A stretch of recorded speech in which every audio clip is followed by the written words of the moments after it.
My girlfriend said, "It's just carpooling," when I asked about her coworker. So I waited outside the office and watched who she really left with. I'm 30F. Maya is 32. We've been together 3 years and live in a 2-bedroom. Her job's in the city. I work from home. For months, I shoved little doubts down because I didn't want to be the person who builds a life from suspicion. Then the answers stopped being answers. It didn't start with one explosive thing. It was small, precise pieces that kept landing wrong. A jacket I found in the hallway that smelled like a heavier cologne than hers. A smear of lipstick on a collar she dismissed as transfer from a coffee cup. Receipts from a bar 2 neighborhoods over tucked in a jacket pocket. Every time I asked who she'd been with or what the receipt was for, she offered the same quick line. "It's just carpooling." Or when I pushed, "You're being paranoid." That phrase shut things down so cleanly, I began to mistrust the energy of our conversations more than the facts themselves. I tried to answer myself a dozen ways. Trust your partner, stop looking for drama, mind your own business. But the receipts and texts kept appearing like marginalia of a story I hadn't been invited to read. Then one night, I stopped pretending I could live on the edge of not knowing, and I went to see the center of the thing. I parked across from her office at 5:45 p.m. I told myself I'd only watch and go home. I wasn't going to follow. I wasn't going to make a scene. I wanted one simple fact to replace the tilt of suspicion I'd been carrying. At 6:12 p.m., she came out. Derek walked behind her. A face I recognized from an industry mixer.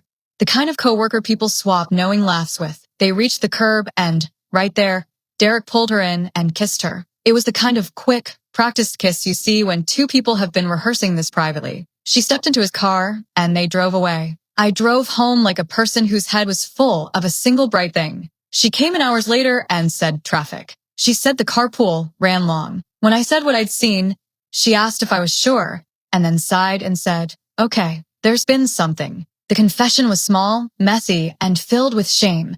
Not the cinematic admission I'd half expected, but the thing that actually happens in kitchens.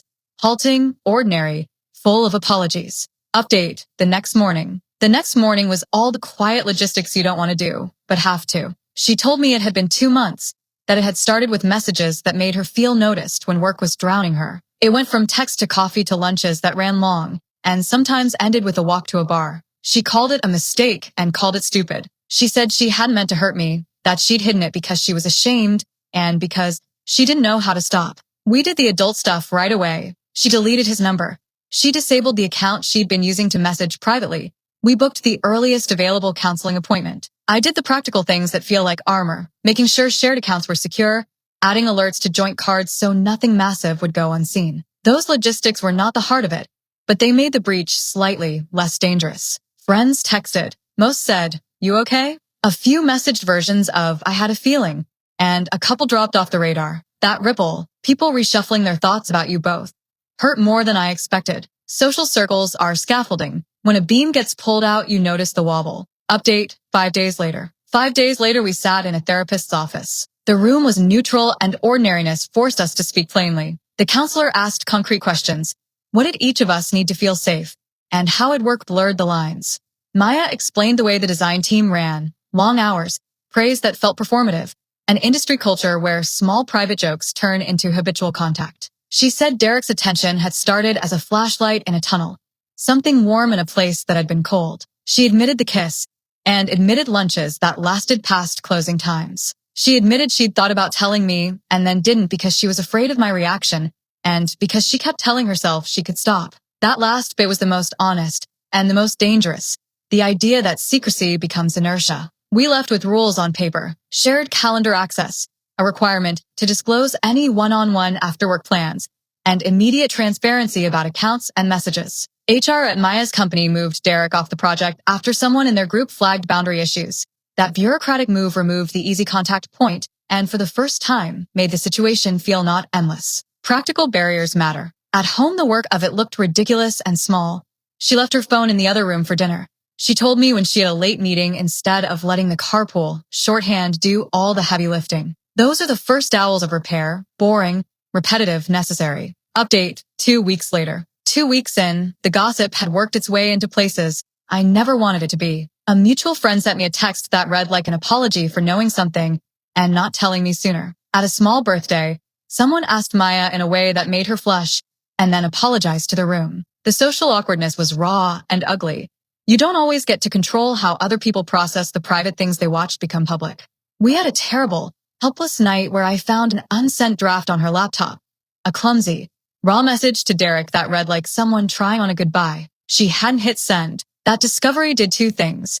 It reminded me how close she'd come to choosing a different life, and it showed me she'd chosen to stop. She read the draft and told me she had considered leaving, then realized she couldn't. Hearing that the idea had been entertained, cut harder than the visible kiss. Regret is an extra layer you don't get to easily forgive. We hit the therapist's exercises with a mix of cynicism and stubborn hope. The counselor had us map behaviors that feel like, I'm here versus I'm checked out. We taped the lists on the fridge. It looked silly and dramatic, and somehow stabilizing. She started doing small things, booking dentist appointments she'd been avoiding, answering my calls, being there for the minor domestic work she'd glossed over. These were not spectacular. They were the most convincing things she could give me. Update, 6 weeks later. 6 weeks later, Derek had left the company. Whether he quit or was nudged, it didn't change that the contact point had disappeared. Maya had moved to another team.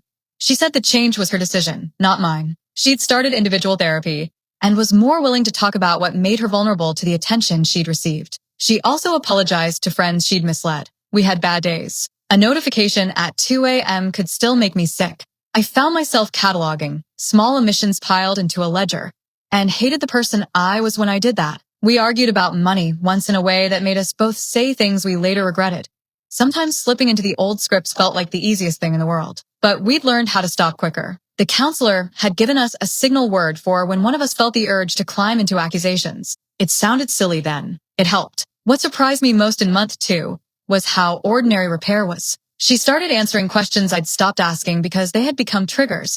She began to show up for the mundane stuff that matters, paying a bill on time, bringing over a cup of coffee when I was sick, looking me in the face when I told her something boring. Those gestures, over weeks, changed the shape of my own anger into something less explosive. Update, 3 months later. 3 months and we tested the new rhythm in small ways. We had a weekend away where we left work at home and practiced not checking in on each other's messages. We had a friend over who used to be closer and who was quiet in a way that made me nervous. We left the night with a small apology and some honest talk. A couple of people in our circle pulled away. That loss stung. Not because I wanted to punish them, but because intimacy with others felt thinner and had to be earned again. Maya's work life stabilized. She wasn't the same person at the office who drifted into private messaging. She'd chosen different boundaries. She was quieter about praise and more deliberate about friendships.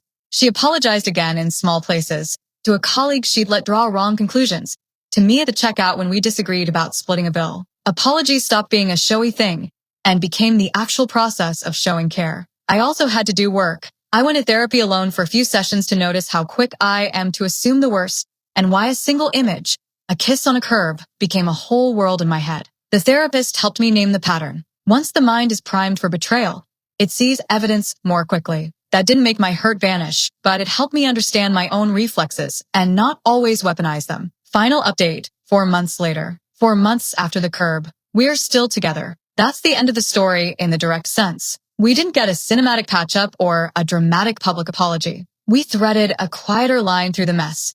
Maya changed teams, continued therapy, and stopped leaning into the quick outside validation that had started everything. She didn't ask me to forget.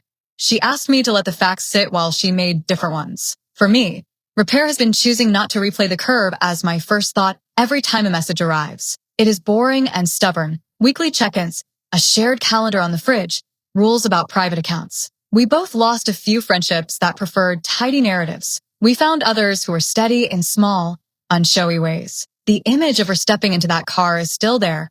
It isn't erased, but we don't let it be the last frame of our life. If the story needs a last picture, it's this.